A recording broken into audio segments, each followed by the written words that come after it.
All right, welcome everyone. We're Semblance of Sanity. I'm Caleb. I'm Jacob. And we're here for The Mandalorian, Season 2, Episode 3. No more spiders. Please, for the love of God. I don't want to see another spider in this show for a long time. And I swear to God, if you guys have some random spider just pop out 4 episodes later inside his ship.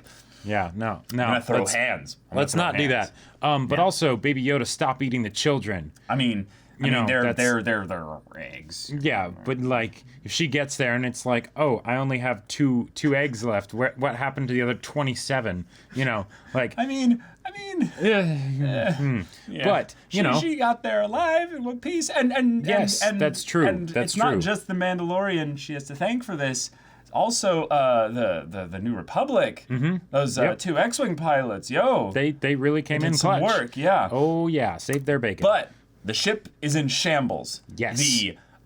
They're able to continue on, but and going to a planet that could potentially have an Imperial presence. Yes. Now, I am not 100% sure about the Imperial presence bit. That was kind of a vague, like... What if? Yeah. Well, more so, I have this weird, like, connection to Trask as a name, and I'm gonna, like, tap into the beyond with this here. The reason why I thought there was an Imperial presence there is because of the tie-in to Trask from Trask Ulgo from the Knights of the Old Republic thing, and Trask reminded me of a planet that Kyle Katarn, I believed, went to and dealt with the Imperial Remnant in an old book. But thinking even deeper into this, Trask Ulgo is a connection to Alderaan because Alderaan has House Ulgo in there. So there's a possibility that they're setting up some kind of mid-rim, more political kind of thing because this episode is apparently called The Heiress. That does seem a bit Which does odd. seem a little bit into that nobility kind of thing that they could be doing with here. So I'm onto you. I'm onto you, Filoni. I'm seeing what you're doing here. It's all tinfoil hat theory, and this episode has nothing to do with any of that. Right, but it would be cool, just saying, it would be cool to have an ex-Alderaanian, because the planet was wiped out in episode 4. And wiped out recently. Because, yes, just to be someone that's out there in the galaxy, and we hear what that kind of story is like. Mm-hmm. But also, this is something that we've never seen before in The Mandalorian, in that a job carries over into the next episode directly. Now, they might resolve it at the very beginning, but... Right, without it going, like, horribly wrong. Right, and thus no longer being a job. And it's like, oh, we're hiding out in the cantina from Imperials, you know? Exactly. So I'm curious to see what happens with that in this episode, especially given the fact that it's called Heiress. Mm-hmm. So, yeah. Yeah. So, y'all, without further ado, let's get into this. No, I don't need to see this again. Don't need to see this again. It's all safe. This is flashback. No. I'm good. And that was a cool part, but it was like, purge them all. Execute order, spider. I just love seeing the ship just... And that it has enough on impulse to be able to not get pulled in by the gravitational pull of the planet. Yeah. Hey! That was an EU swear word! Yeah! Was that the primary buffer panel? Did the primary buffer panel just fly off my Goram ship? It kind of looks like it. It does. It really does look like it.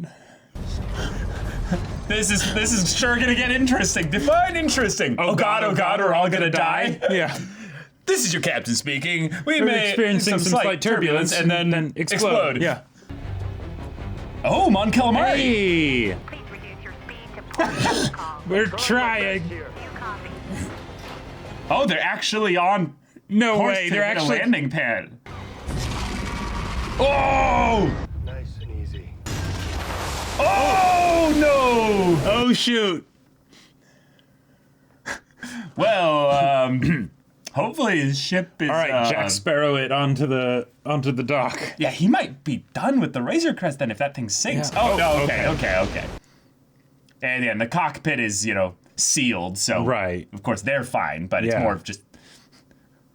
Is that a modified AT-AT? It is, and I love it. That's amazing. More of that in Star Wars. Yeah. That is really cool. Oh my God. I mean, what good is an AT-AT on a water planet? Yeah, that's true. Yeah. Oh no! No more old conflicts or anything. Oh, hubby! Oh my god! Okay. Oh, so wholesome! Oh! Okay. Oh! Cool. Holy shit, there's like 8 less of them than you told me. Right. Yeah. The inn over there. Okay, classic. Let's go to the tavern and All right. let's oh, the girl from the trailer. She's gone. Oh my Yeah. god. Okay. Oh my All right. god. All right. Oh my god. She looked like a human, so it might not have been a Togruta, you No, know. I think that was a, I think that was a human. That was a yeah. human, yeah. But I was trying to see if the hood was, Right. falling a Uh-huh. specific way. Oh my god. Oh. A little face hugger. Ew. Oh my god.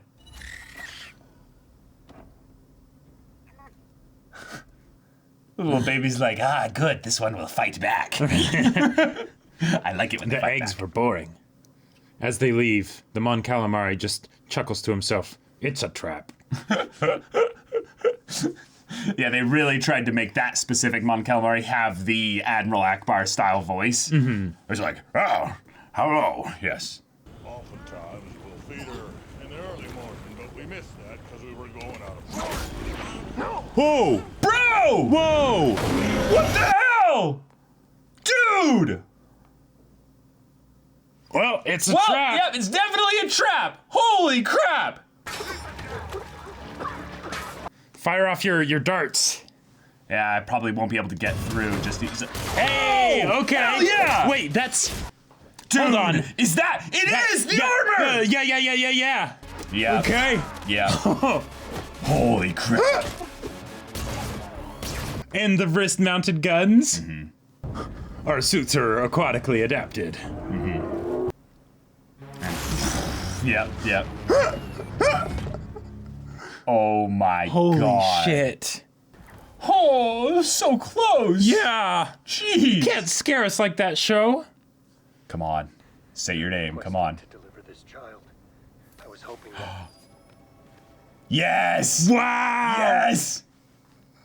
Oh my god. where did you get that armor? This armor has been in my family for 3 generations. You do not cover your face. Carthrace. Yeah. I am Bo-Katan. Yeah. Please. Yeah. I was born on Mandalore and fought in the Purge. There is only one way. The way of the Mandalore. Just Shoot. leaving. Wow, Bo-Katan. Come Yeah. on. Oh, that's a shot. That is so good. Yeah. No way, we're just like No. splitting up just like that, though. Come on. Another Clone Wars character brought. Mm-hmm. Oh my Yep, god. yep. I'm gonna kill your pet. Oh.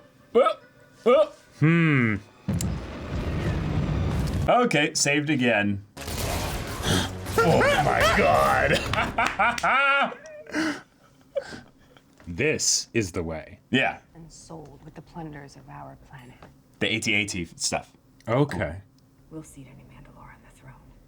The planet is cursed. What do you know of the Jedi? Oh. I was Nothing. hoping you would help me by creed. Ugh. We're in contact with one? I can lead you to one of their kind. Oh my God! Yep. Okay. That makes sense. Yep. Holy crap. Oh my Ahsoka. God. Squad at most. And they couldn't hit the side of a panther. Oh, shoot. Okay. We're fighting stormtroopers. Yeah. Hell yeah.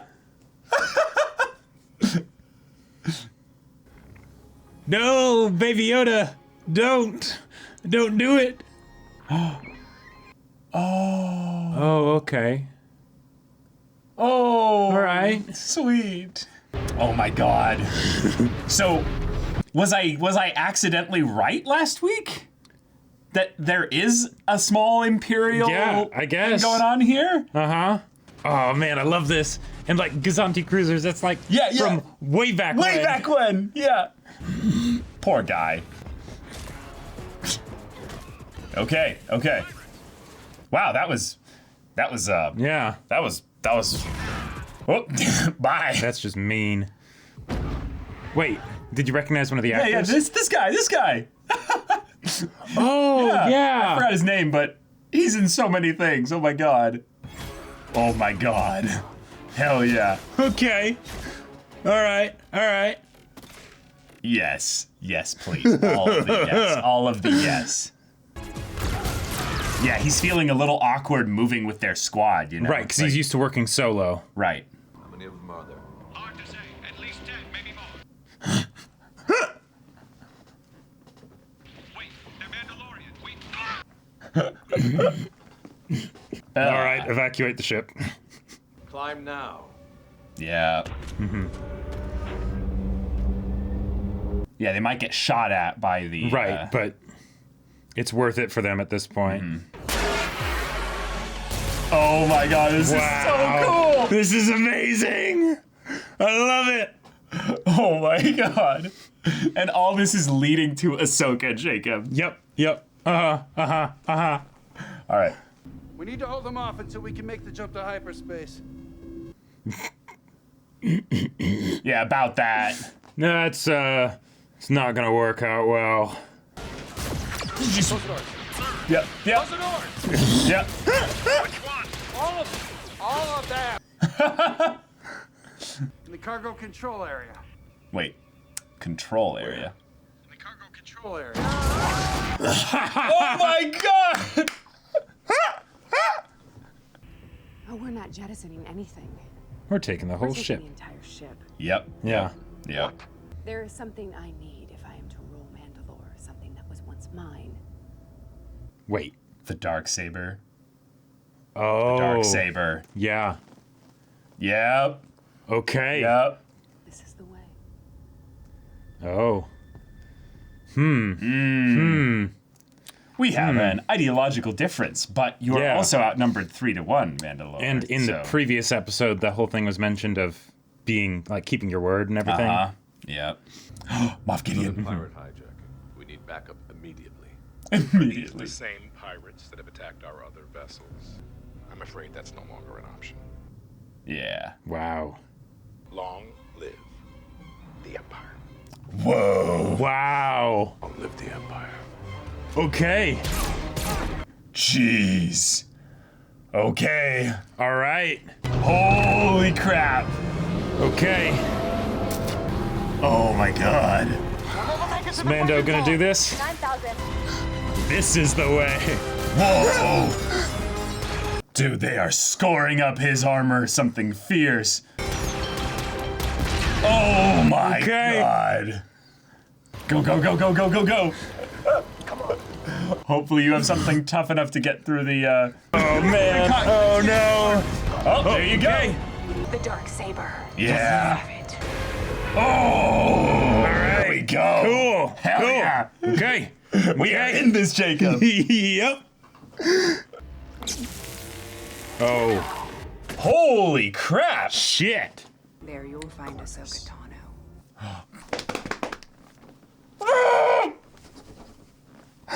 Okay.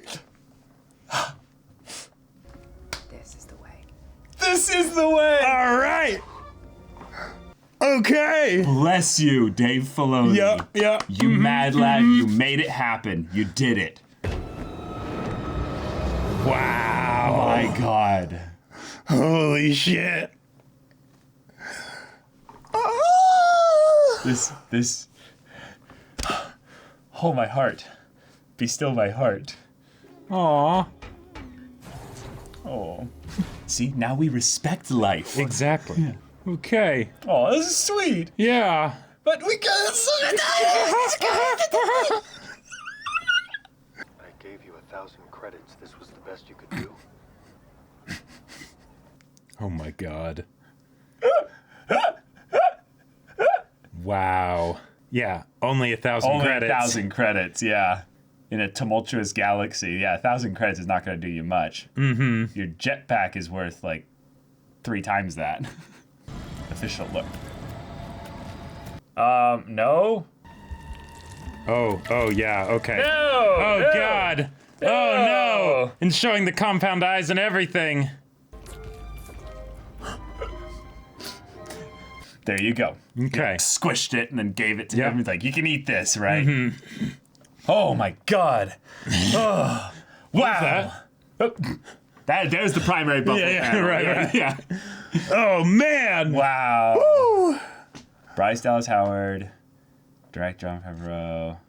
Okay. Where is the Mad Lad Filoni? Show me. There we go. There we go. Okay. It's happening, man. Yeah. I'm experiencing a euphoric feeling of having something given to me that I kind of like expected to come eventually. Yeah, Katie Sackhoff. Awesome. Oh my God. Wow. This was fan service of the highest order. Oh, We got everything we could have wanted and more. We got Mandalorians. We got Ahsoka Tano. Yep. We got Moff Gideon. We have an Imperial connection here. We had another monstrous creature. Jeez, Mando just can't trust anybody. Like, because he's walking around with a fortune on him. That's true, Like, yeah. even kid aside. Okay. All right. And Baby Yoda learned the value of life. Kind of, sort of. Yeah, kinda. Yeah. It's a step in the right direction. Okay. Wow. Cool. Guys, Okay. All right. this is why it's fun to be a Star Wars fan. This This is why it's fun to be a Star Wars fan. We get Clone Wars show characters being brought in to live action. Given legit actors as well. Like Katie Sackhoff is one of my favorite actresses from Battlestar Galactica. Yeah. So it's fun to see someone that I totally would buy to fit the Mandalorian persona of a very strong, stern, gruff, rough around the edges kind of character like Bo-Katan. So that's fantastic casting, and like that's a mini series right there in of itself. Sure. Which I mean, they're probably going to do that eventually. I have heard more that it's probably going to be an Ahsoka Tano mini series more eventually than a Bo-Katan one specifically. But it would make sense for her to potentially have like crossover with the Mandalorian story because Mandalorians, right? Yeah. And while he's and I like that they brought it up that basically he's a remnant. Well, one, he's a part of the Watch, aka Death Watch, I believe, is what they were implying. Essentially, yes. It's not something that has to be Death Watch, but Death Watch was one of the more cult-like subsections of Mandalorian culture back in the time of the Republic. So, Right. yeah, if anything, it's something that could be a remnant of Death Watch, but Death Watch was for the most part kind of wiped out. Yeah. So, it could be something slightly different. But it's something where it's bringing up a cool concept in that the way that Mando was sort of brought up is with a lot of the older ways of the Mandalorians from way back when that don't exist as much anymore. So then we can get conflict and interactions with other Mandalorians, which can be ways to have them bring up their creeds and their edicts and all that stuff. Yeah. The tenets that they live by, because they might be different from person to person. Yes, especially because the Mandalorian way is essentially a culture. Thus, you have different interpretations of it, just like you would a religion or any kind of culture that's existed for this long. And the Mandalorian way has existed for thousands and thousands and thousands of years. So this is not something new. Bo-Katan, though, being the key upon which we connect everything that is like the juicy Clone War bits all together here makes sense. Having her encounter, our Mando, on this planet of Trask, a new planet apparently, but hey, I was right about the Imperial thing, so that's a fun little connection there. But also the idea that if this is the connection that they'll use to bring Ahsoka Tano like into the show rather quickly, there's two big things that will develop here. One, Ahsoka is not going to necessarily just take the baby and be like, cool, that's it, it's done. Sure. Right. Well, if anything, she might know, oh, No, this isn't a Jedi thing. Yeah. This is there's a people here. Right. Like, I only saw one of them ever, and that was Yoda. And we never knew where he was from. Right, exactly. Like this is one of the old interesting things with regards to Lucas's old vision of Star Wars, like before he even finished like the prequels even. There was a lot of stuff regarding the Wills, which is basically the idea that whenever he would give the intro for Star Wars of a long time ago in a galaxy far, far away, it was this idea that there was a species, a type of being that was a Force user thing primarily, that was accounting the tales for those in the present. Right. You know, from the past. Right, from a long time ago, yeah. And there were a lot of theories and speculation back in the day, and I mean, this is old Star Wars theory lore stuff that it's been around for a while, but it has never been confirmed that the Wills were eventually going to be revealed to be the name for Yoda's species. And that was debunked over and over again multiple times. Yoda's species has never been given a name. It is a fact that Lucas specifically didn't want that mystery to ever be kind of like gone into. So the fact that we now have the baby is basically saying, Lucas, that was a cool thing and all, but now we're going to do something. But we're going to do something with it. Right. And I've heard from like behind the scenes things with Lucas and stuff, is that he's full on board with what they're doing with the baby and stuff. Like he's a fan of it, which is funny because he was more neutral on the sequel trilogy. Like he was more like, yeah, I have nothing good or bad. It was his whole thing. They paid me a lot of money to be able to make those movies. Yeah. Yeah. And now we have Dave Filoni, Jon Favreau, Bryce Dallas Howard, whole bunch of awesome people working on this, Taika Waititi, a bunch of others as well. But specifically Filoni bringing in this just childlike love for all things Star Wars.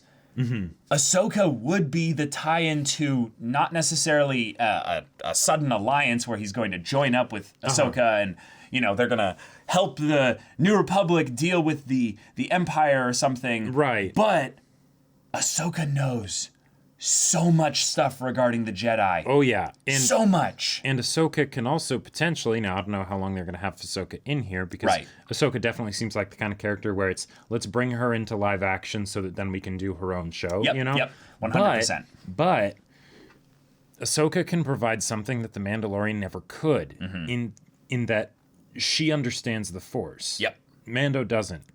Din, he really doesn't. Yep. So, if she is able to basically either give him understanding if she's not going to be around for very long, or if she's around for a decent amount of time, maybe, I don't know how you could teach Baby Yoda since he's so relatively young, but maybe teach Baby Yoda a little bit about the Force. Yeah, I think he's still a baby, though. Yeah. Even though he's 50, you know? Right. He's probably not going to have much memory of the kinds of things that are happening and whatnot. And he's definitely a pattern matcher. He is learning by observing, but I don't believe he is capable of communicating. Right. If anything, maybe Ahsoka would be able to pass on some things to Mando as far as, this is what it is that the baby has, and this is what you're dealing with, and all of that. So, you know, if you could try and teach him these sorts of things, that would probably be helpful. But there are so many planets out there in Star Wars that she could send Mando to get Jedi actual lore info. The problem is, though, is that if she sends him to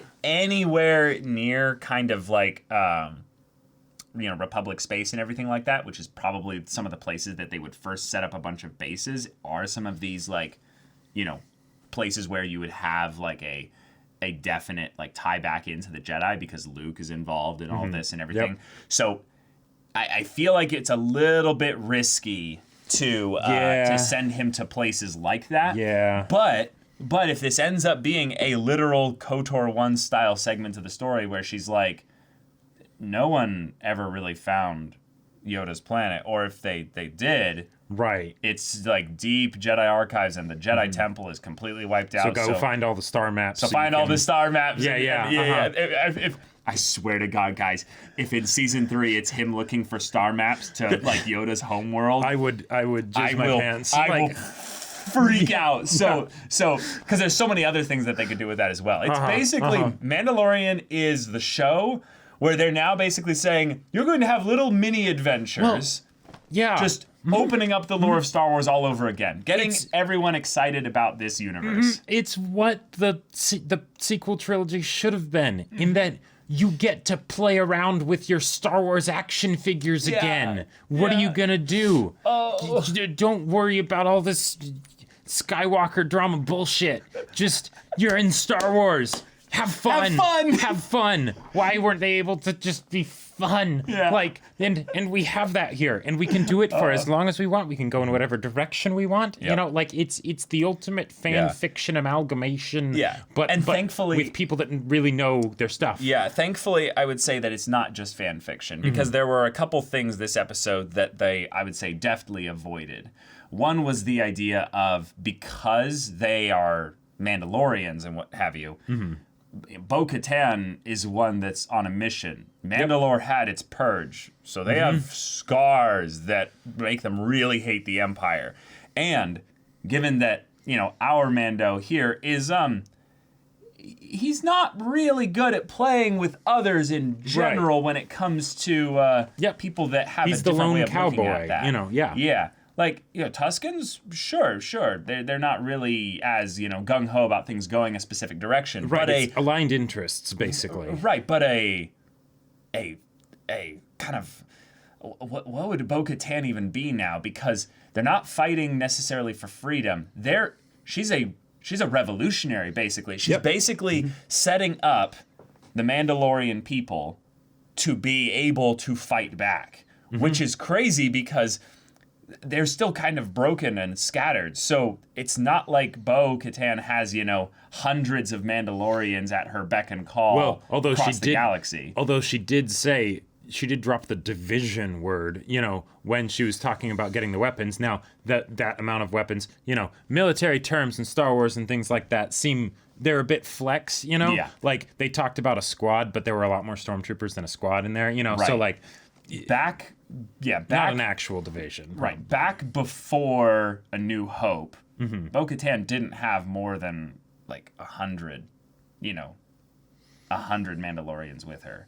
So if she's gone on a crazy recruiting spree for the last, like, what would that be, about like 8 years or so, that's not a lot of time. No. And let's be real, the Purge, you know, might have made things even more difficult because there's all this paranoia surrounding returning to Mandalore, which is a cool little drop there from our Mando that no, we can't go back to the planet. It's unlivable. Which is interesting because there were points in, granted this is EU stuff and it didn't happen exactly like this, but where the planet Mandalore, because people were like, okay, Mandalorians are a problem, they used a lot of biological weapons to try and just be like, okay, well, we'll just hit this planet so that they stop being a problem. You know, it was pretty dark, nasty stuff.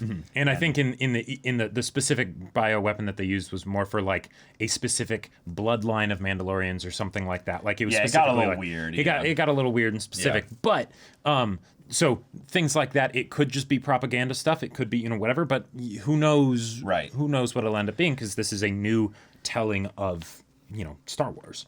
Right. We have a little bit of info we can draw upon from the previous shows, which is exciting just to think about in general. So for those of you that are here watching The Mandalorian and are like, I'm not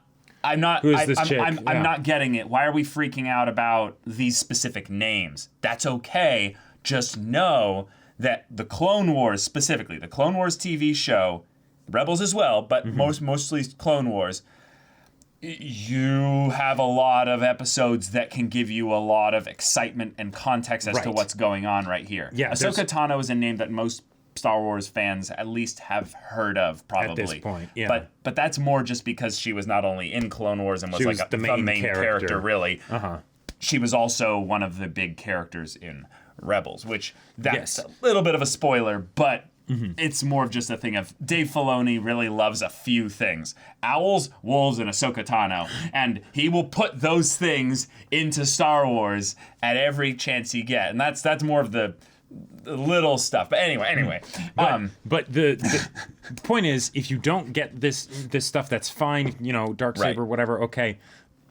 there's a lot of potentially really good Star Wars content that you could get into in the Clone Wars and also Rebels. You might have to, look around a little bit, but there's a lot of good stuff there. But then also, even without that stuff, you still have a good time with this stuff here. It's still just a lot of fun. We got new Mandalorians. They're different, so that way, like, we can see a bit more of what Mando's like and everything, and we can show that he is not used to being in a group, right? Even with the Culvern or whatever, the previous groups of Mandalorians, it was a only one of us goes out at a time kind of a thing. It's a we are very much by ourselves, so that way, like, we'll stay in the same place, and but when we'll come in to save each other at times, right? But it's, only at don't reveal yourselves ever. Yeah. It very much had all the elements of a cult in the outsider's perspective. That we kind of look at it and go, they have their little catchphrase. They have like a very severe. They are zealous. They are zealots. Right, but they have like a very severe like expectation level for all the others. So if you're like failing the group or what have you, right, and it's a for life thing. You don't just get out, and if you do, you can never come back, kind of a thing. Right, all kinds of behavioral programming they put on the foundlings specifically, like our main character here, so that he does certain things a specific way, which is interesting. I'm glad they brought up that whole idea of the taking off the helmets, because that even back with like the old Republic Mandalorians, it wasn't that you could never take off the helmet. Right. You just didn't when you were in public, basically. Yeah. Like, that was a thing within like family and like among other Mandalorians and things like that, because you don't. It'd be basically being naked in public. Right. It's a sign of, I would say, shame for one, because you were basically a fallen warrior if you were seen without your helmet off, with your helmet off. But if you were amongst other Mandalorians, and you were with family, like you could take your helmet off. The way I imagined it is, it's the kind of thing of like, you're being naked, but it's a bunch of people in a gym locker room. It's like, hey dude, Right. But yeah. So, so I'm glad that they brought that up, because it's something of saying, hey, for all of you super hardcore Mandalorian fans, we're adding a bunch of new stuff to the Mandalorians with like details for some of this stuff, which is good, because then that means they can do whatever they want. They don't have to be constrained by previous stuff. Yep. But then at the same time, hey, if you were wondering, here's some ways to tease explanations for the discrepancies, so that way it's not that we're still saying that your stuff and all that old info and lore and everything can still be good and exist. Yep. But there's also this new stuff. Right. So and okay, that's just so exciting to realize that as we get more and more into the Mandalorian as a show, the Mandalorians as a culture and as what they are will just be expounded upon more and more, and it'll just get better and better. So, and also another thing I just wanted to clarify for those of you that don't know, and just to remind you, just in case you forgot, the reason why Bo-Katan is after the Darksaber specifically was because the Darksaber is the new in canon reason as to why someone is the leader of the Mandalorians in terms of the old ways.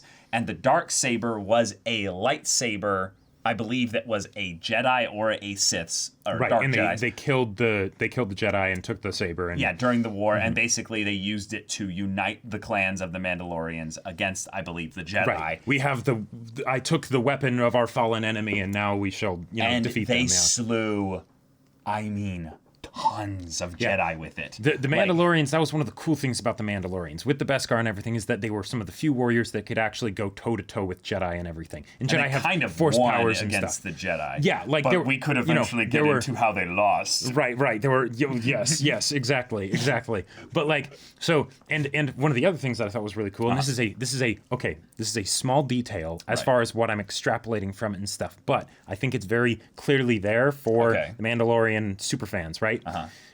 When we saw Mando and he's working with them, and he's not able to work as a group very well, right? He's used to more solo style, so they're kind of just following their lead, right? He's kind of just following their lead, right? But they're working as a unit and they're working very well. But then when it comes to the whole thing of, there's a bunch of people with repeaters, what do we do? And then he's like, I'll take some grenades and just run into their fire, right?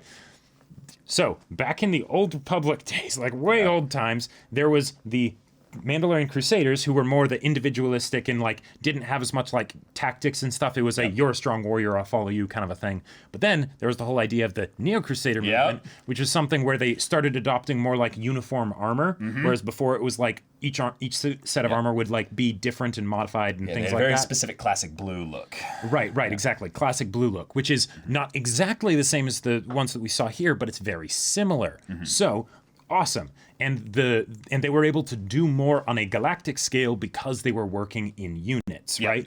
But then they lost out on some of that good old-fashioned zealous run into, repeaters with grenades and such. So I like that they brought that up because it's another one of those things where It's harkening back. It's harkening back. It's not dropping names or proper nouns or anything like that. It's not a confirmation. Right, it's not a confirmation, but it's the you know. And for those of you that know, you know. You might know. And even if you don't, it's really freaking cool. It's awesome, right? That was so awesome. Right, and they needed both. Exactly. They needed both. Yep. And it is funny because the Neo-Crusaders did end up usually being led by the others. Right, because the fun little fact or whatever, Mandalorian purges kind of happened a lot, whether it was at the hands of other people or just because Mandalorians went on conquests and a bunch of them died. They did awesome stuff, but a bunch of them died. They did a lot of the purging. Right. That's what we're talking about as well. Yeah. They didn't just get purged at times. But So the Neo-Crusader movement, one of the things that was adopted was that they started basically sort of forcibly bringing people into the Mandalorian culture, which a lot of the older people didn't like because they're like, hey, this is a sacred thing to us, but they're like, hey, we need numbers. Right. How do you balance the two out? There you go. Yep. So, the whole thing with like the foundlings and all that stuff, it's like, oh, it's little bits here and there. I and stuff like, swear I to love you, it. Jacob, every episode of The Mandalorian that comes out, they are seeding more and more that they'll eventually go into the Old Republic. Eventually, that will be a thing. like, I feel like this is They one just of those need another, things where 5 years or so. it's like the frog getting boiled slowly, where my where God. Filoni is like he's just slowly turning up the heat on Disney. And eventually they'll need him so much to where he's like, right, he'll generate enough can't. demand and hype and everything that eventually they'll be like, okay, we got to do it. Filoni will just be like, all right, now I am the master. right, and then it will be beautiful. Yeah, exactly. It already is. It already is. Yeah. So and. I just got to give a lot of little tidbits here to this episode that were kind of fun. The idea of Mon Calamari and Quarren being on a planet is fun, primarily both being aquatic species, living underwater, but seeing them in an area that is apparently one where there's a lot of Empire stuff, but living together. So it's almost like there's this almost little story being planted there of these two species that used to hate each other. Survived the Empire and came out on the other side, and now they're just finding ways to just coexist here. And it's this pretty little picture of where they're both in their not natural environment, in that there's water, yes, everywhere. So that's great for them. But they're here living above water together, because just there fine. are things down below. Yeah. Well, there's that too. But they had to deal with that before, anyways. Yeah. Okay, I might be wrong about this. This is just going off of memory, but I believe reading somewhere that Mon Calamari and Quarren's actually lived together on the same planet. Yeah, they started there. But of course, everyone's spacefaring at this point, other than exactly. So right. So they kind of went their separate ways. But that was kind of cool, even though this wasn't actually Mon Calamari, the planet. Yeah. So Mon Calamari. Mon Cal, the planet is actually like a full-on engineering center for all kinds of stuff. So yes, if they went there, it'd be a technological like a spinning orbital station, I think, and stuff like that. I'm not all sure, kinds of stuff. but suffice to say that I was not surprised that Mando was only able to get those repairs for 1,000 credits because as far this guy, he just owns this dock or whatever, right? But Mon Calamari are like craftsmen as far as how they approach ships. But they're similar to Mandalorians kind of in a way where it's like, okay, no, we need to make it perfect and unique and never duplicate a ship. Schematics? What are you talking about? Yeah. So that was another fun little thing. Yeah. But this is also just, not, core worlds or, mid-rim or anything like that. This is, out in the boonies. But Mando, you need a new ship, bro. You need a new ship. You need a new ship. So we're going to Corvus, another planet that is completely new, but there's some other things that have been named Corvus throughout the Star Wars history there. Gotcha. So if anything, this is one that I feel like we're going to be completely out of our out of our element. out of our element with regards to understanding what's this place. Why is Ahsoka here? How is Bo-Katan still in contact with Ahsoka? Right. Is Ahsoka just like hermiting it up, or is she actively Doing shaping things? Yeah. Because one of the things that's really freaky about Ahsoka being around, just in general, is that she's a Jedi. And where she left things off in Rebels, she was more going the solitary route, more of the hermit route. which makes sense because then it doesn't interfere with the canon too much and everything. Because Vader's apprentice. Yeah, and also that her encounters with Vader, have been ones that she barely escapes with her life. So, there's that. Also, last thing I really want to say for this episode, but in case you were wondering, what the hell were they talking about with entry sequence and, primary buffer panel and all that stuff? So that was Firefly. Serenity and Firefly, right? Joss Whedon's baby, basically. In the Serenity movie, it starts with them entering Atmo in a ship that looks almost exactly the same. It's just a lot bigger. Like, it's a lot bigger, and the cockpit sort of curves up at the front, but it has the two side engines that are mounted on the sides of it and everything, and it has that same sort of dinged up look and whatnot. And they're entering Atmo, and pieces are flying off, and it's great, and they almost crash. And that little piece flying off at the end, that is almost obvious. Straight up like that's like straight up a that's reference. like, hey. It might seem familiar, but now we're just saying it's a reference because then the movie ends with them going off into the sunset or whatever, and a piece flies off, and they're like, "What was that?" Yep. So and the piece was like that same kind of curved triangular shape. So I love it. Thank you. There's so much fun Just in good this episode. nerd stuff. Nice little continuity thing here though that I thought was rather good. Him just having to deal with like others, and yet he's like, okay, fine, I'll go with these fishermen, check out this whole thing there. Yep. And having just really too much, I would say, of trusting people in general when it comes to things that are close to him, like the Mandalorians and stuff. He lets his guard down quite a bit. So it's something where I hope that over the course of this story, he doesn't get just more and more jaded. Yeah. But I could see that happening. Yep. Especially if he finally finds a Jedi and she's not really going to give him just the, oh, cool, I'll take it. It's the, no, the Force is guiding you on this path. I can point you in a direction, but you don't actually want the Jedi. Right, but I can't actually take this baby, for one, because there's a possibility that Ahsoka might have to move, defend herself, deal with Inquisitors, Vader, all that other stuff. So I could see this being a thing where... This is post. Did I say Empire Vader? falling. Did I say Vader? I'm sorry. Yeah. But yes, there are all sorts of things that could happen, and also on a simpler note, if Mando gives the baby to Ahsoka, then there better be an Ahsoka TV show. Otherwise, Disney loses out on all its products and merchandising and everything. It's gonna happen. It's definitely gonna happen. But I just can't wait to see who they cast as Ahsoka. Yeah. I really like that they got Starbuck though for that was fun. Bo-Katan, Also, the guy who played the Imperial captain, the ship and stuff like that. That was a fun little, oh, cool. He's in a bunch of things like Lost and a bunch of other movies and shows and stuff. He's just usually a bad guy in a lot of things. Yes, that is just very kind true. of there. And I couldn't even recognize his name in the credits when the credits came up. But I know the face. It's, that was a cool way to have him remind us that Moff Gideon is a thing here. And that electric suicide pill thing, damn, okay. Yeah, who's in the cult now? Exactly. This is getting a little bit freaky, but also, if they were gathering these weapons... What for? Well, what kind of army for the Imperials... Oh, this is probably... could actually, use all of them? This is probably the basis of the First Order.